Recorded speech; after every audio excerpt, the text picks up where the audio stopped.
Movie starting में हम देखते हैं कि कुछ लोग वॉर करने के लिए जा रहे होते हैं। तभी सामने से एक डार्कनेस आती है।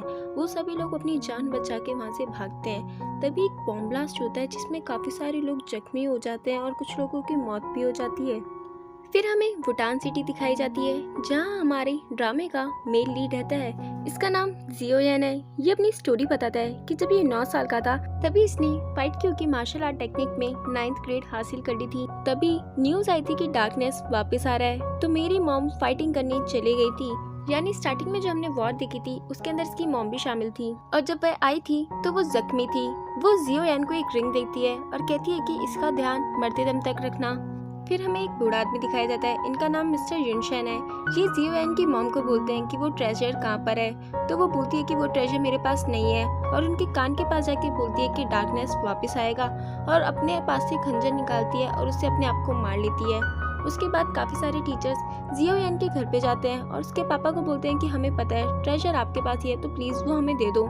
जियो यान के पापा उन्हें समझाने की काफ़ी ज़्यादा कोशिश करते हैं मगर वो लोग किसी की बात सुनते ही नहीं है, तो वो अपनी सारी एनर्जीज खुद ही डिस्ट्रॉय कर लेते हैं। फिर हमें एक बूढ़ा आदमी दिखाया जाता है जो भी काफी ज्यादा घायल होता है। जियो यान बोलता है कि चाहे मैं कितना ही हार्ड वर्क कर लूं मगर मैं अपनी अचीवमेंट्स कभी हासिल ही नहीं कर पाऊंगा। जो मैं 7 साल पहले था वो मैं आज हूँ ही नहीं। सभी बच्चे अपने फाइटिंग ऑरा चेक करते हैं। सबकी काफी अच्छी फाइटिंग ऑरा आता है मगर जब जियो यान की बारी आती है तो उसका फाइटिंग ऑरा काफी ज्यादा कम आता है। फिर हमें इस ड्रामे की फर्स्ट फीमेल दिखाई जाती है। इसका नाम जुनैर है और इसकी फाइटिंग स्किल्स काफ़ी ज़्यादा अच्छी हैं। वो जियो यान को बोलती है कि तुमने मुझे बोला था कि हमें आखिरी दम तक हार नहीं माननी चाहिए, तो तुम इतनी आसानी से कैसे गिव अप कर सकते हो।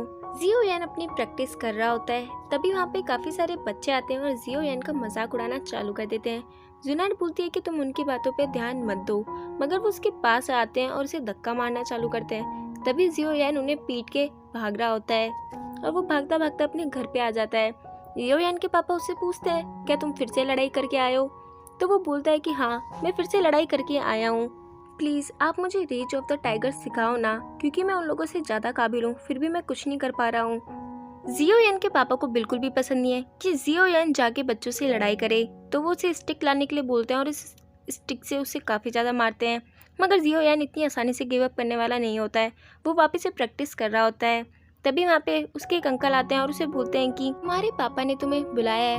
वो यह सुन के काफी ज्यादा खुश हो जाता है क्योंकि उसे लगता है कि उसके पापा उसे वो टेक्निक सिखाने वाले हैं। जब वो वहाँ पे जाता है तो किस्सा तो कुछ और ही चल रहा होता है। उसके पापा उसे मेडिसिन शॉप के ऑनर मिस्टर वैन से मिलाते हैं और कहते हैं कि अब तुम्हें इन्हीं की शॉप पे काम करना है। जियो यान बोलता है कि पापा आपको पता है ना मुझे फाइटर बनना है। उसके पापा बोलते हैं तुम्हारी एबिलिटी देख के लगता है क्या तुम फाइटर बन सकते हो, तो वो बोलता है कि मैं मरते दम तक फाइटिंग करना चाहता हूँ, चाहे कुछ भी हो जाए, मुझे जियानन एकेडमी में एडमिशन करवाना ही है। उसके पापा उस पर गुस्सा करते हैं तो उसे ना चाहते हुए मेडिसिन शॉप में काम करना पड़ता है। फिर हमें मेडिसिन शॉप का सीन दिखाया जाता है जहाँ पे एक लड़का पहले से काम करता है और वो उसे मेडिसिन शॉप की सारी बातें बताता है और उसे कहता है कि ये कुछ हर्ब्स है इन्हें कट करो, और उसे बोलता है कि मैंने सुना है कि तुम्हें जियानन एकेडमी में एडमिशन लेना है।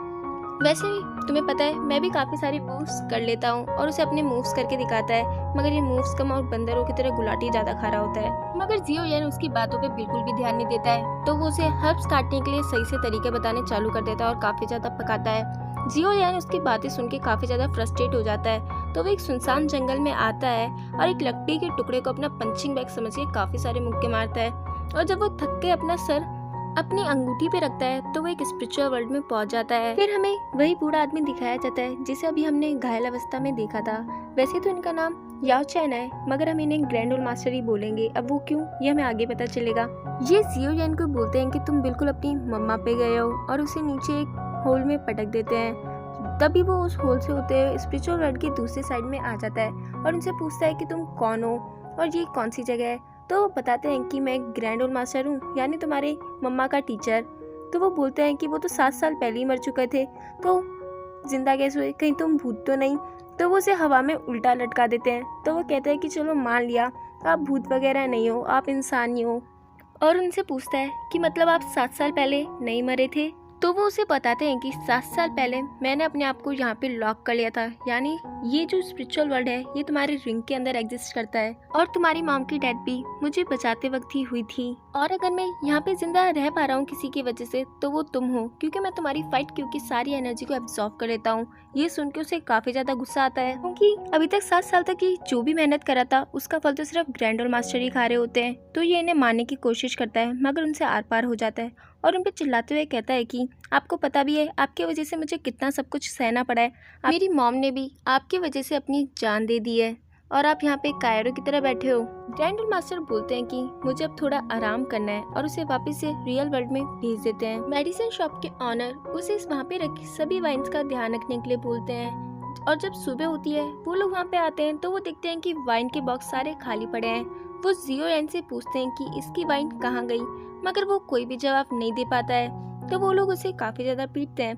वो उस रिंग के साइड बड़े ही बेरहमी से दिखता है क्योंकि उसे समझ आ गया था कि वाइन कहाँ गई है। फिर वो स्पिरिचुअल वर्ल्ड में जाता है जहाँ पे वो सारी वाइन्स रखी होती हैं और वो वहाँ पे अपनी फाइटिंग स्किल्स की मूव्स स्टार्ट कर देता है।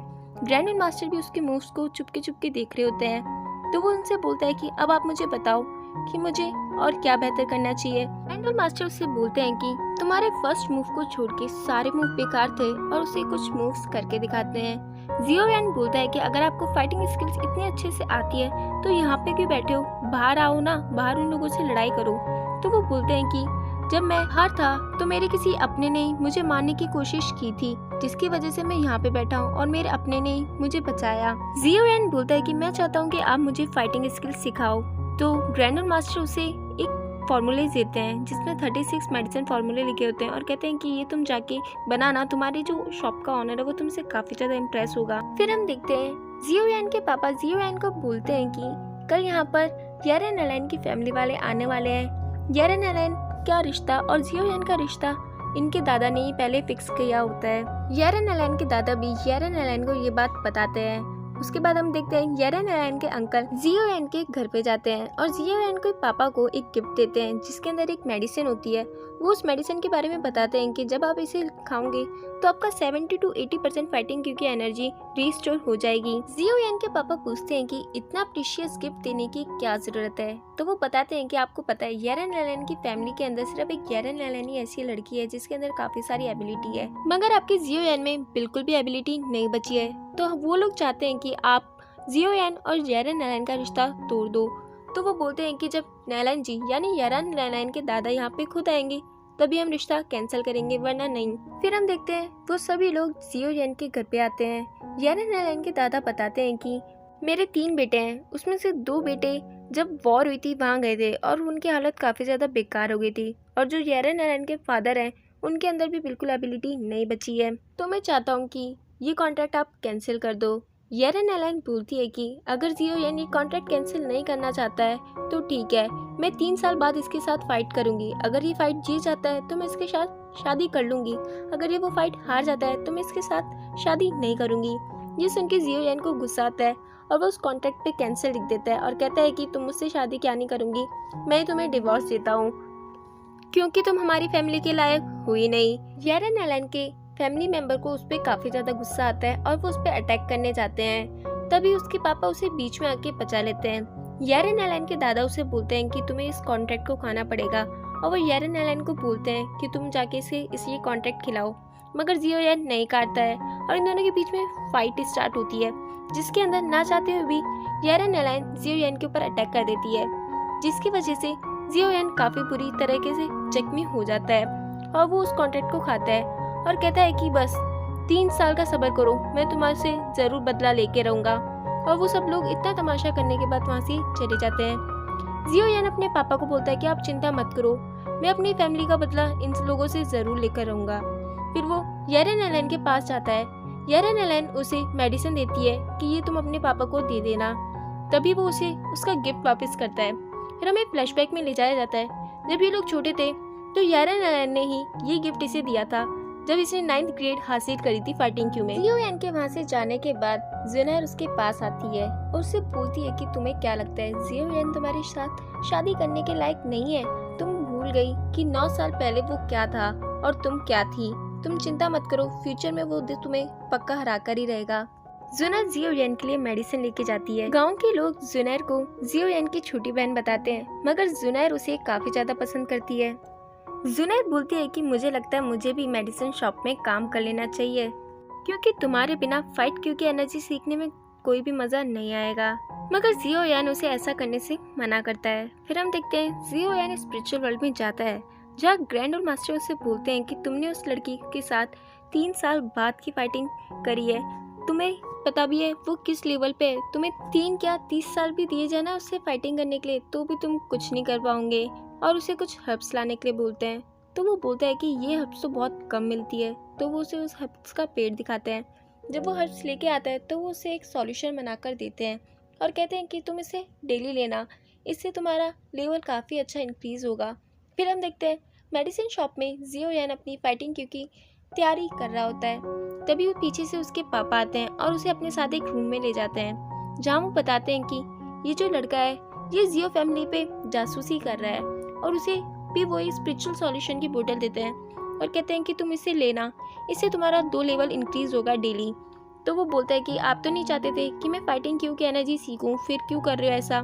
तो वो बोलते हैं कि बेटा अगर तू नहीं करेगा तो कौन करेगा हमारी फैमिली के लिए। फिर हम देखते हैं स्पिरिचुअल वर्ल्ड में ग्रैंड और मास्टर उसको उसकी मॉम के बारे में काफी सब कुछ बताते हैं और कहते हैं कि तुम्हारी मॉम मेरी फेवरेट स्टूडेंट थी।